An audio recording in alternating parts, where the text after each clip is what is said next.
আগের ভিডিওতে তো তোমরা দেখেছিলে আমরা পিসির বিয়েতে জল আনতে গেছিলাম। তারপর সন্ধ্যার সময় আমি রেডি হচ্ছিলাম। সেদিন আমি এই লাল পাঞ্জাবিটা স্যুটটা পরেছিলাম। তারপর ড্রেস পরে আমি রেডি হয়ে গেলাম।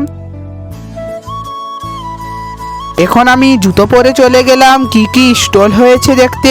গিয়ে দেখলাম এখানে কফি স্টল বসেছে। তারপর আমি কোনো মতে ভিড় ঠেলে ঠুলে এক কাপ কফি নিয়ে চুমুক দিয়ে দিলাম। কফি খাওয়ার পর আমি গেছিলাম ফুচকা খেতে। তারপর আমি গিয়েছিলাম গেটটা দেখতে। তোমরাও একটু বিয়েবাড়ির গেটটা দেখে নাও।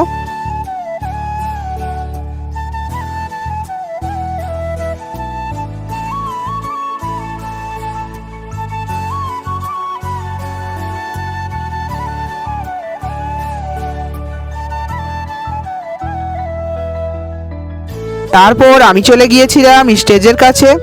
এখানে কি সুন্দর একটা গণেশ ঠাকুরের মূর্তি ছিল। এদিকে সবাই ফটো তুলতে ব্যস্ত দেখে আমি চলে এলাম খেতে।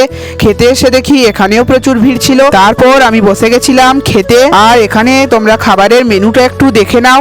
প্রথমেই দিয়েছিল স্যালাড আর চিলি সস। তারপর দিয়েছিল ভেজিটেবিলটা খেতে না খেতেই চলে এলো বাসন্তী পোলাও। বাসন্তী পোলাওটা থেকে একটা দারুণ গন্ধ বেরাচ্ছিল আর খেতেও দারুণ লাগছিল। তারপর দিল ভাত খাওয়ার পর মিষ্টি আর পাঁপড় খেয়ে আইসক্রিমটা খেয়ে নিলাম। আর একটু পরেই বরযাত্রী চলে এসেছিল।